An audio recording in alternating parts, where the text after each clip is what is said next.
மட்டக்களப்பு பிராந்திய சுகாதார வைத்திய அதிகாரி பணிமனையின் ஏற்பாட்டில் தொழுநோய் சம்பந்தமாக பாடசாலை மாணவர்களிடையே நடைபெற்ற சித்திர போட்டியில் வெற்றியீட்டிய மாணவர்களுக்கான பரிசில் வழங்கல் மற்றும் கண்காட்சி பார்வையிடல் நிகழ்வுகள் இன்று சனிக்கிழமை 31/5/2025 பணிமனை வைத்தியர் சதுர்முகம் மண்டபத்தில் இடம்பெற்றது. பிராந்திய சுகாதார சேவைகள் பணிப்பாளர் வைத்திய கலாநிதி எஸ். முரளீஸ்வரன் தலைமையில் நடைபெற்ற இந்நிகழ்வில் யாழ்ப்பாண போதனா வைத்தியசாலை பணிப்பாளர் வைத்தியர் எம். சத்தியமூர்த்தி மற்றும் தோல் வைத்திய நிபுணர் எஸ். தமிழ்வாணன், மட்டக்களப்பு கல்வி வலய பிரதி கல்வி பணிப்பாளர் எம். குகதாசன், மட்டக்களப்பு மேற்கு கல்வி வலய பிரதி கல்வி பணிப்பாளர் திருமதி தேவரஜினி உதயகுமார் உட்பட கல்வி அதிகாரிகள், வைத்திய அதிகாரிகள், பாடசாலை அதிபர்கள், ஆசிரியர்கள், மாணவர்கள் மற்றும் பெற்றோர்கள் என பலர் கலந்து கொண்டனர். இதன்போது மாணவர்களால் தொழுநோய் தொடர்பான எண்ணக்கருவை கருப்பொருளாக கொண்ட சித்திரங்கள் காட்சிப்படுத்தப்பட்டிருந்தது. மேலும் கட்டுரை போட்டி, சித்திர போட்டி, வினாவிடை போட்டிகளில் வெற்றியீட்டிய மாணவர்களுக்கு சான்றிதழ்கள் மற்றும் கிண்ணங்கள் வழங்கி வைக்கப்பட்டது. இவற்றோடு அதிதிகளுக்கும் நினைவு பரிசில்கள் கையளிக்கப்பட்டமை குறிப்பிடத்தக்கது.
அருகில் ஒரு ஆளுக்கு இருந்து அவருக்கு நல்ல ட்ரீட்மெண்ட் செய்ய வேணும். அவரில் இருந்து எங்களுக்கு வராமல் பார்த்து கொள்ள வேணும். சரி, 100 பேர் இருந்தா 2 பேர் இருந்தா 2 பேரையும் சரியான நேரத்தில் கண்டுபிடிக்காட்டி ஏதோ ஒரு சந்தர்ப்பத்தில் எங்களுக்கு நிறைய சான்ஸ் இருக்கு. ஆகவே இந்த தொழுநோய் என்பது தொழுநோய் ஏற்பட்டால் அது வாழ்நாள் நோய். அது வாழ்நாள் நோய் மாத்திரமே இல்லை. ஒரு ஆளுக்கு ப்ரெஷர், டயபெட்டிக் வருத்தம் இருந்தால் சிரித்தபடி தெரியலாம், ரோட்ல கிள்ளி கொப்பியை காட்டாமலும் போய் வரலாம். ஆனால் தொழுநோய் வருத்தம் இருந்தால் விரல் இருக்காது, பாதத்தில் ஒரு துண்டம் இருக்காது, எல்லோருக்கும் உலகத்துக்கே விசிபிளா போயிடும். தொழுநோய் என்பது மிகவும் ஆபத்தான நீண்ட கால நோய். அந்த நோயை வராமல் பாதுகாக்கிறது எங்களுடைய எல்லாருடையும் சமூக பொறுப்பு. பிரதேசத்தை பொறுத்தவரையில் தொழுநோய் தொடர்பான விழிப்புணர்வுகள் மிக குறைந்த அளவில் இருக்கும் பிரதேசமாக நான் கருதுகிறேன். ஏனெனில் இந்த நோய் தொடர்பாகவும் இதற்கான நோய் அறிகுறிகள் தொடர்பாகவும் மேலும் விழிப்புணர்வுகள் செய்ய வேண்டிய ஒரு கட்டத்தில் நாங்கள் இருக்கின்றோம் என்பதை இன்றைய எங்களுடைய வைத்தியருடனான கலந்துரையாடலின் போது என்னால் உணர முடிந்தது. உண்மையில் இதற்கான அறிகுறிகள் இது எவ்வாறு பெற்றும் என்பது தொடர்பாக எங்களுடைய கீழ்மட்டத்திலிருந்து மாணவர்களுக்கு வழங்கும் போது அந்த விழிப்புணர்வை ஒரு அடிப்படையான விடயங்களில் இருந்து எங்கள் பாடசாலைகளோடு கைகோர்த்து இது வழங்கப்படுமாயின் இந்த நோயிலிருந்து உண்மையில் மட்டக்களப்பு மாவட்டம் அந்த 2வது இடத்தில் இருந்து, அதாவது நோய் முழுமையாக தொற்றாமல் இருப்பதற்கான செயற்பாடுகளை மேற்கொள்ள முடியும் என்பதை எங்களால் உணர முடிந்தது. விழிப்புணர்வு வேலைத்திட்டமானது மட்டக்களப்பு மாவட்டத்தை பொறுத்தவரையில் ஒரு காலத்தின் தேவையான ஒரு விடயமாக காணப்படுகின்றது. ஏனெனில் தொழுநோய் நோயாளர்கள் இலங்கையை பொறுத்தவரையில் அதில் கூடுதலாக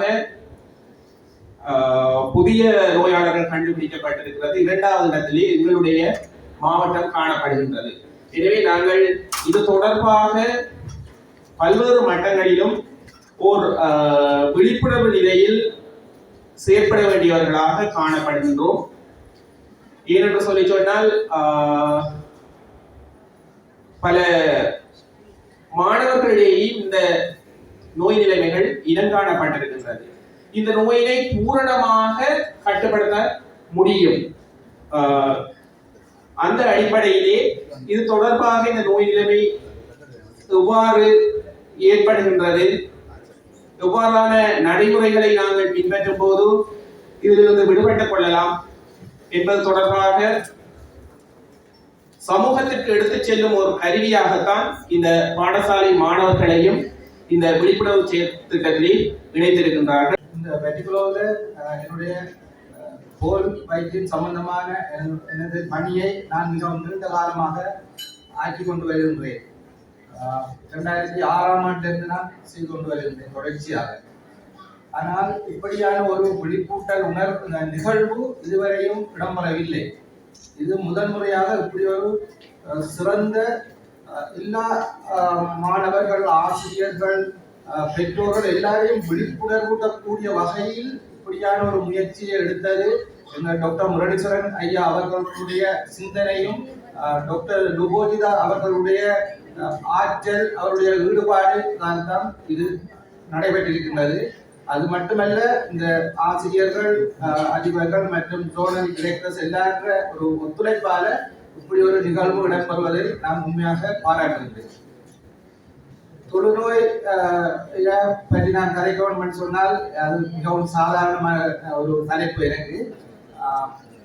இது நாங்கள் இந்த தொழுநோயாளர்கள் சில நேரங்கள் நீங்கள் இந்த நிகழ்ச்சிக்கு வரும்போது நீங்கள் பெருசாக அறிந்திருக்க மாட்டீர்கள். சில பேர் இந்த நிகழ்ச்சிக்காக வந்தியே நீங்கள் அதை பற்றி கொஞ்சம் தெரிந்து வைத்திருப்பீர்கள். ஒரு முன்மாதிரியாக அமைந்திருக்கின்ற பிராந்திய சுகாதார பணிப்பாளர் ஆர் முரளீஸ்வரன் சார் அவர்களுக்கு இந்த நிகழ்வின் ஏற்பாட்டு சார்பாக பணிமனையின் சார்பாகவும் நன்றிகளை தெரிவித்துக் கொள்கின்றேன்.